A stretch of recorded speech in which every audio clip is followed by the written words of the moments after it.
Okay, everyone, welcome to the Friday market finale where we summarize what's happened in the stock market, what happened in the crypto markets, what's happened in the Forex markets, very briefly, diving into these a little deeper into different concepts throughout the week. So, as always, make sure you're subscribing, staying tuned to wherever it is. Got a lot of videos that I'm putting out now.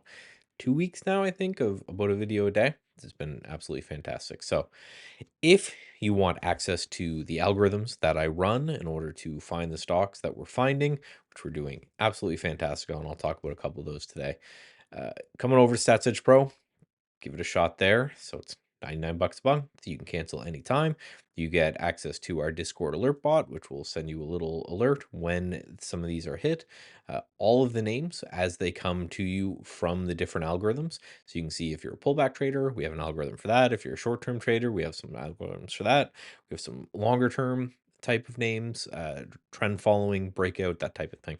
So definitely come check that out over at statsedgetrading.com. Without further ado, let's pop here into some charts. Let's actually get started here with Bitcoin, because it wouldn't be a Friday market finale, wouldn't be a market recap without going over Bitcoin.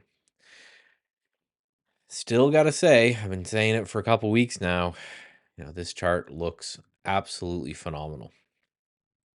This cup and handle style look that we've had here in Bitcoin is unmatched, right? Big cup, and then we have this handle going on here.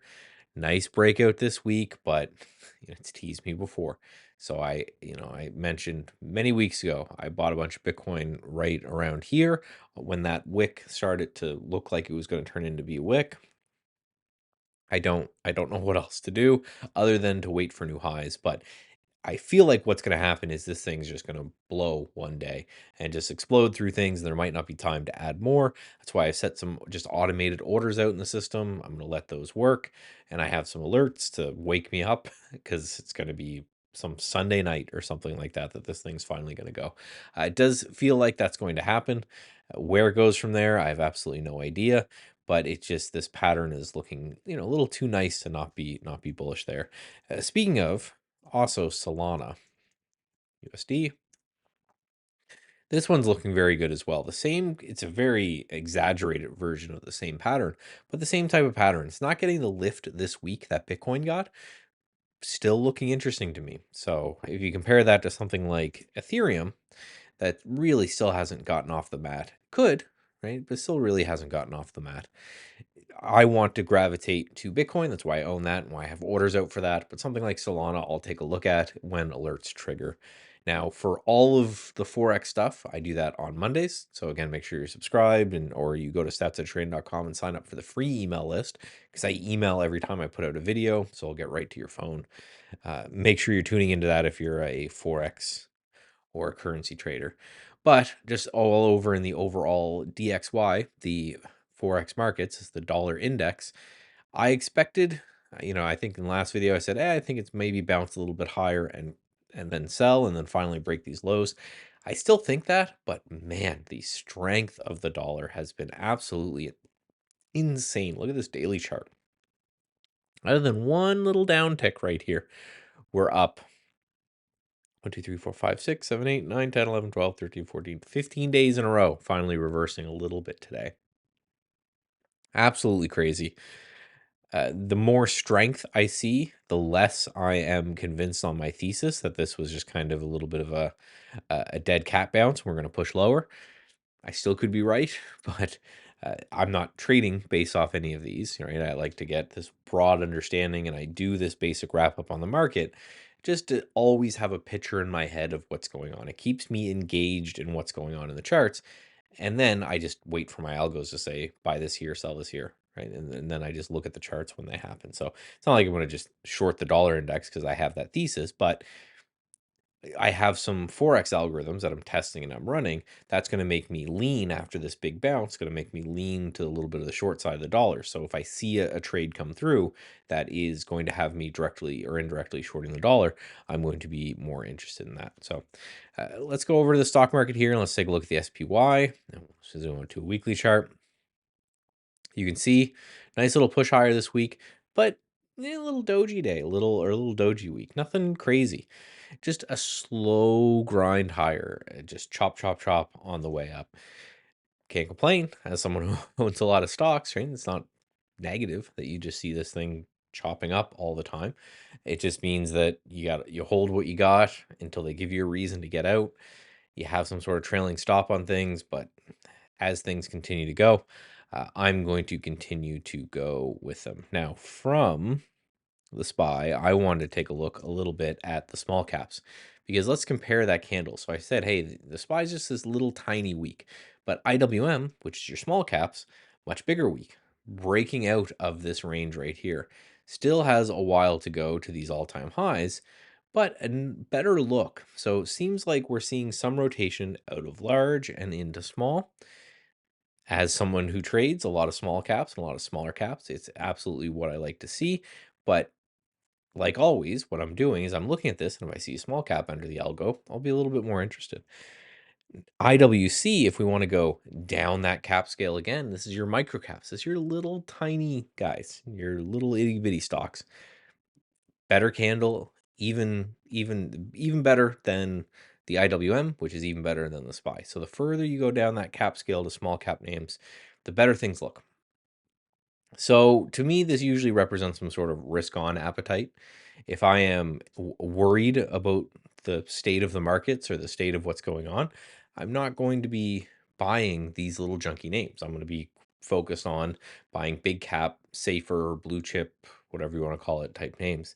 So when I see this, it's kind of a little bit of a risk on type of environment that we have to pay attention to when it comes to these names and it comes to what we're seeing here. So nice little push here in IWC. Sorry, I just keep looking over here because this is where all of my notes are. Gold continuing. Not much to add there. Nice week this week. I continue to be long gold. There's no sign of this stopping yet. It will stop at some point. Even ARKK, when I was doing my scans. ARK, the junkiest of the junk, right? This is, I think, the $159 all the way down to 20 bucks.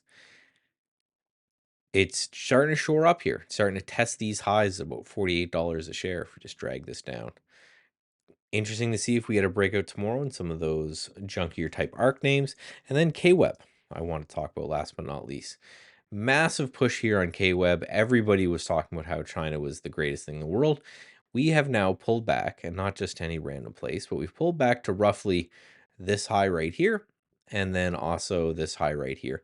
That pullback into that prior resistance gets interesting to me. If we start to see a footing being made next week in KWeb, then I think I'm going to start gravitating and buying some of those names because if we're holding this prior breakout, it becomes a really easy level to play off. It's either going to pop higher or it's going to push lower. Speaking of this particular setup,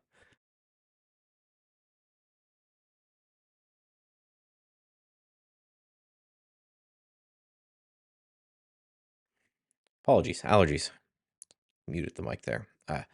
Want to take a look at MSTR. So this is the kind of setup that I really talk about all the time and I absolutely like. And MSTR came through our pullback algorithm twice now, right? We bought a little bit right here in Stats Edge Pro, which you can get going to statsedgetrading.com. The link will be in the description below and the pinned comment and all that kind of stuff. Yeah, right here, that turned into a nice push. We sold out a little bit on the way up. This nasty looking red candle up here, I killed out of the rest.